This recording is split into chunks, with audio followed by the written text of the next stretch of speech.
welcome back. Have you heard the saying, the older the wine, the better?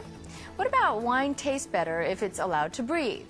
Did you ever wonder if these sayings were actually true?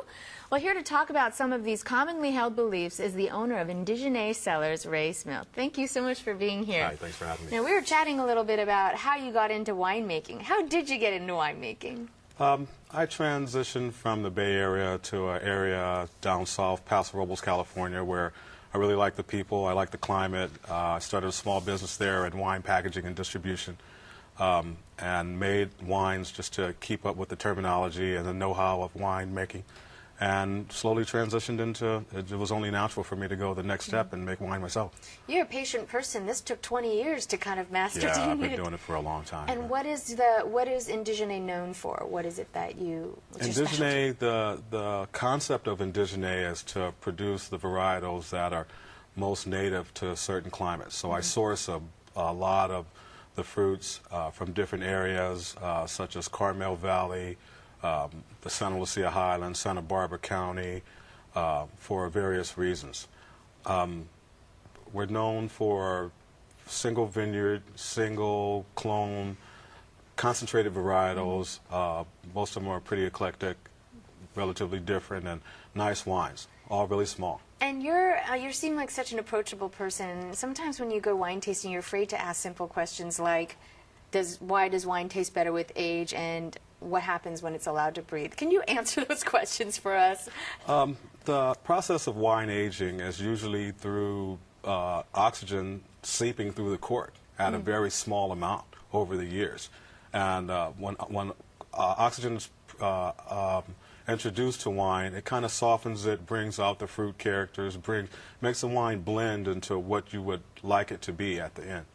So oxygen is an integral part. Just the right amount of oxygen, Exactly. not too much oxygen. Exactly. And then also allowing it to breathe. And then what is the maximum time you let something breathe? An hour, 10 minutes, half a day? It actually depends on what the wine style is, how tight, so to speak, the wine is. It could be anywhere from 5 minutes to 45 minutes. And, you know, Paso Robles, we were talking about this earlier, about the differences between that region and Napa when it comes to not only winemaking, but the culture and the feel. Right. You must get a lot of novices, like people like me coming down, asking these elementary questions.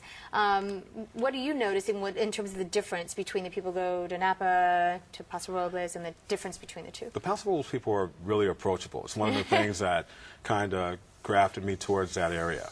I like the climate, I like the people. A lot of us in the wine industry, it's a really tight, small industry. Yeah. We all love to talk, we all love to share secrets, and we can sit up and talk about wine for hours. So there's no really dumb questions, because I've asked them all. I've asked all the dumb questions myself. So.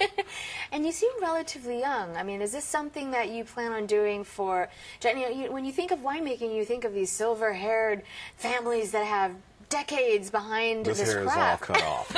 It's silver. It's close to silver. But is this something that you plan to make into like a long-term family name? I think I would like to retire into this business and leave it for the family, something fun to do, something art-driven, and that takes some time, and you could produce your own quality, your own signature into an art. And So. it seems like the industry is more open now to individual artists instead of like being the big manufacturers. Exactly. You can do Exactly. well as a boutique Exactly. winemaker. Exactly. The quality wines are made in small lots, and I've always thought that if you could see every barrel, if you could take your time and taste every barrel, then you kind of know where you're starting and where you're finishing. The wines will be nice from start to finish. So where can they find it? In restaurants or on Beverages and More? No, Where can you actually, find it? these are a lot of small lot wines. They wouldn't be. I'm not large enough to be in a Beverages and More. So we have to come to your wine tasting You can get all the facility. wines direct. They'd be delivered in 2 working days. I'm working on some distribution in the Bay Area. Do you have a tasting room? No, but I do tastings by appointment. Oh, okay. So I'll show up at the winery and have an impromptu tasting room where it's really informal, where I can just sit down and talk to the people and taste the wines, nothing really stiff about it, and drink some beer and laugh and talk and just have a good time. Drink beer and wine. Yeah. Yeah, it sounds a lot like the flavor of when you go to France and you're doing Right. the wine tasting. Right, and the Burgundy. right. Thank you so much for coming here Thanks and for having educating me. us a little bit, because I love the idea and tasting, but I don't know a lot, so it's nice to be able to ask these questions to you. Well, we'll be happy to have you down. Right. All right. Thank you. All right. For more information about Ray Smith and Indigene Cellars, log on to cbs5.com/Bay Sunday, and then go to more information and click on Indigene Cellars. And we'll be back right after this break.